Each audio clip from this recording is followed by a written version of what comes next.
I may have talked about the Fallout series more than I've talked about anything else on this channel, and trust me, if you were one of my friends then you would recoil at the sound of me even uttering the word Fallout.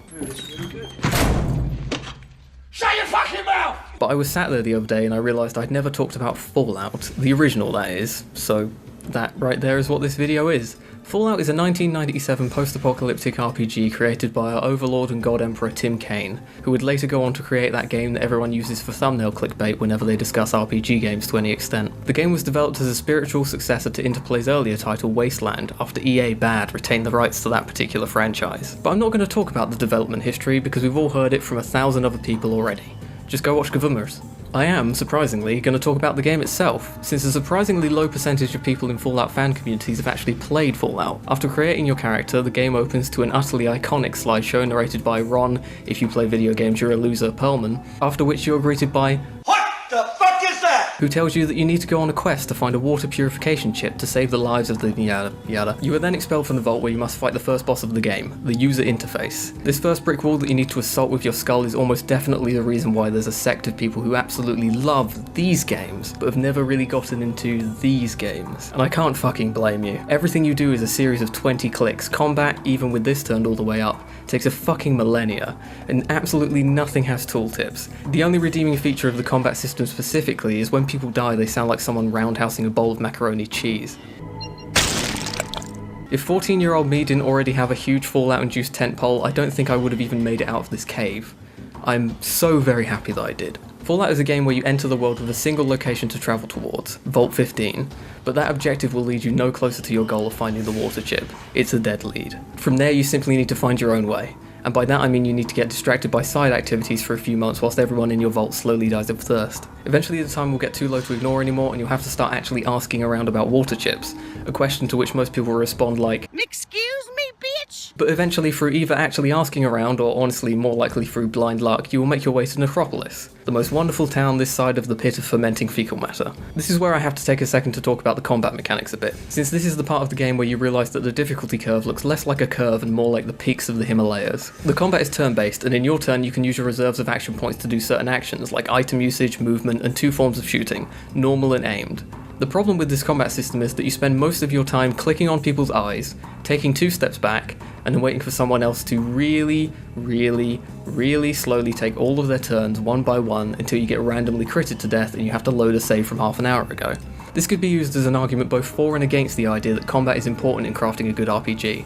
Personally, I feel that Fallout stands as a testament to why combat isn't important, but that doesn't mean that I think that these first 2 games wouldn't have benefited from having a more engaging combat system. The reality is that even if these first 2 games are exceptional without it, it doesn't mean that they wouldn't have been further elevated by having something more engaging to experience outside of the dialogue trees. But contained within the oddly easy combat of Necropolis is a perfect example why these games are so beloved. A pretty classic moral conundrum. You can acquire the water chip that you need fairly easily, but doing that without providing an alternative source of clean water to the people of Necropolis would doom them all to die.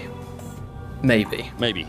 And that is something you can provide through the application of your character's skills or by actively going out of your way to recover parts to repair the city's water pump. It's a degree of extra effort to provide this water, but without repairing the water pump you condemn an entire town of people to death.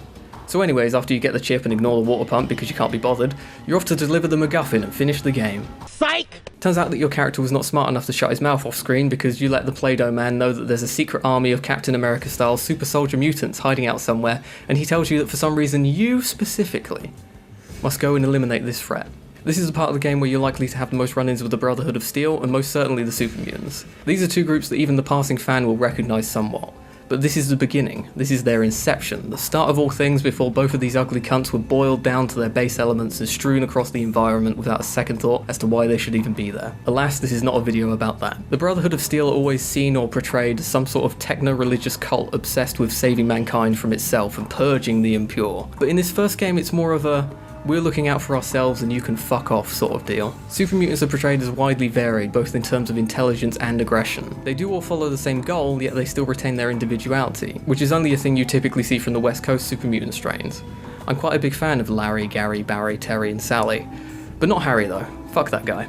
Anyways, it's time to suit up and scoot up because we're off to find the source of the mutants with the vague direction of north, where we will find the Mariposa military base, the source of the super mutant menace, and home to the Lieutenant/Lieutenant/David Tennant, and as Mark Twain once said, Shoot that cunt in the eyes, that shit's wild, yo. Set the base to self-destruct and boom boom boom, let me hear you say wayo. Wayo! At this point we've learned of the creature that created this army of mutants, one of my absolute favourite characters from the entire series and quite possibly my favourite Fallout antagonist, a disgusting twisted monstrosity known as the Master. We learn that the Master is hiding out in a cathedral to the far south, so we shout to Ian, take me to church, and we hoof it down there to kick in the door and choose. This part of the game is absolutely designed with the idea of different builds in mind. Your typical tactic usually involves sneaking in by way of disguise, which can be further aided by aligning yourself with the followers of the apocalypse. But of course selecting the eyes button is always an option. When in the secret vault beneath the cathedral you have a few options. Talking the Master into committing honourable seppuku, but this can only be done by having your character learn the information needed to convince him. This is one of the things I adore about this encounter, because it doesn't make sense that you can just walk up to the final boss of the game and talk him down without providing him with any new information. New Vegas is my favourite game, but I've always found it strange that you can make Leggett Lanius run away just by calling him a big dumb poo-poo brain. But on the topic of the Master, you can always avoid him entirely and just blow up his base and run. Or the third option, click gun, click eyes. No matter what you choose, this cathedral is about to go up like Chinese New Year, and then... You're a hero, and you have to leave. Fuck you. And that was Fallout. Strangely short if you know where to go, and the start of a franchise that would go through so many changes that it would divide the fanbase with almost every single entry. With Fallout 2, people complain about the reference humour. With Tactics and Brotherhood of Steel, people complain about... Actually, people aren't too divided on hating those. With Fallout 3, people complain about Bethesda's more casual design approach. With New Vegas, people complain about what was perceived as an empty world. With Fallout 4, people complain about the voiced character and the even further stripped back RPG elements. With Fallout 76, well, you know about that one. But when Fallout came out, no one had any expectations. It captured the imaginations of many people in a way that would allow this franchise to survive this far, and will likely allow it to survive far, far into the future. This first game is a fantastic experience with characters and locations that will always be near the top of my list when people ask about my series favourites. It's a game that's almost as old as me, and I'm sure it will age far better than I ever will. If you're watching this video, I would assume there's a chance that you're a person who has played and adored the more modern Fallout games, but has never played the classic because you just couldn't get over those initial hurdles. To you I would say give it just one more try, because if you can get past those difficulties, it's a game with a fantastic core that provides a fantastic backstory to the whole thing. I give it a... out of 10. Now I am become death, the destroyer of worlds. I suppose we all thought that, one way or another.